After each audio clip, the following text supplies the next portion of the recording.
Spicy box தமிழுக்கு அன்புடன் வரவேற்கிறேன். இந்த வீடியோவில் சூப்பரான வெங்காய பக்கோடா எப்படி ஈஸியாக செய்கிறதுன்னு பார்க்கலாம் வாங்க.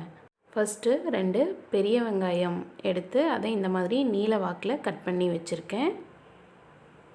பெரிய வெங்காயத்தை கட் பண்ணதும் இந்த மாதிரி ஒன்றோட ஒன்று ஒட்டாமல் இருக்கிற மாதிரி நல்லா உதிர்த்தி விட்டுக்கலாம். இந்த பக்கோடா நல்லா வாசனையாக இருக்கிறதுக்காக கருவேப்பிலையில் அப்படியே முழுசாக கொஞ்சம் சேர்த்துக்கலாம். உங்களுக்கு காரத்துக்கு வேணும்னா நீங்கள் பச்சை மிளகாய் கூட சேர்த்துக்கலாம்.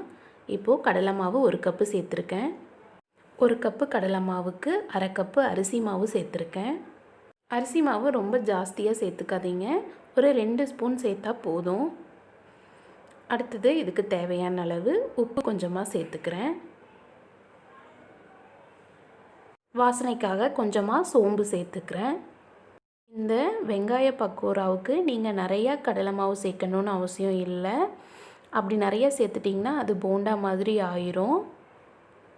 பக்கோடாவுக்கு எப்போவுமே இந்த மாதிரி வெங்காயத்தில் லைட்டாக கடலை மாவு கலந்தால் போதும். உங்களுக்கு வேணும்னா கடலை மாவை கொஞ்சம் கொஞ்சமாக சேர்த்து பிசைஞ்சிக்கலாம்.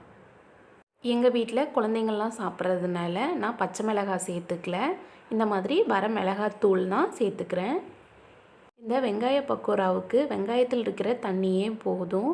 ஆனால் ரொம்ப ட்ரையாக இருக்கிற மாதிரி ஃபீல் பண்ணிங்கன்னா ஒரு 2 ஸ்பூன் தண்ணி மட்டும் லைட்டாக தெளித்து விட்டு இந்த மாதிரி பிசைஞ்சு விட்டுக்கோங்க. இப்போது ஒரு வாணலியை அடுப்பில் வச்சு தேவையான அளவு எண்ணெய் சேர்த்துருக்குறேன். இந்த வெங்காய பக்கோடாவுக்கு எண்ணெய் பார்த்திங்கன்னா நல்லா சூடாக இருக்கணும்.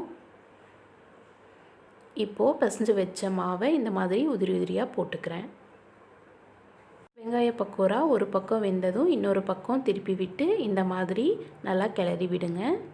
இது 2 பக்கம் வேகிறதுக்கு ரொம்ப நேரம் டைம் எடுக்காது. 2 நிமிஷத்துலேயே இந்த மாதிரி லைட் ப்ரௌன் கலரில் ரெடி ஆயிரும். நல்லா மொறுமொறுன்னு சூப்பராக வந்திருக்கு பாருங்கள். உங்களுக்கு வேணும்னா நீங்கள் பச்சை மிளகாய் கூட இதில் சேர்த்துக்கலாம், நல்லா வாசனையாக இருக்கும் பக்கோடா. நான் இப்போது அடுத்த பேட்ச் போட்டுக்கிறேன். இந்த மாதிரி நல்லா உதிரி உதிரியாக போட்டுக்கோங்க, அப்போ தான் வந்து சீக்கிரமாக வேகும்.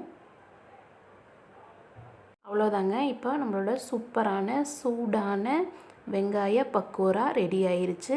டீ போடுற நேரத்தில் டக்குன்னு 2 மினிட்ஸில் இதை வந்து நம்ம ரெடி பண்ணிடலாம். இந்த மாதிரி வெங்காய பக்கோடாலாம் பேக்கரியில் வாங்காமல் சூப்பராக நம்ம வீட்லேயே நல்ல எண்ணெயை பயன்படுத்தி சீக்கிரமாக செஞ்சிடலாம்.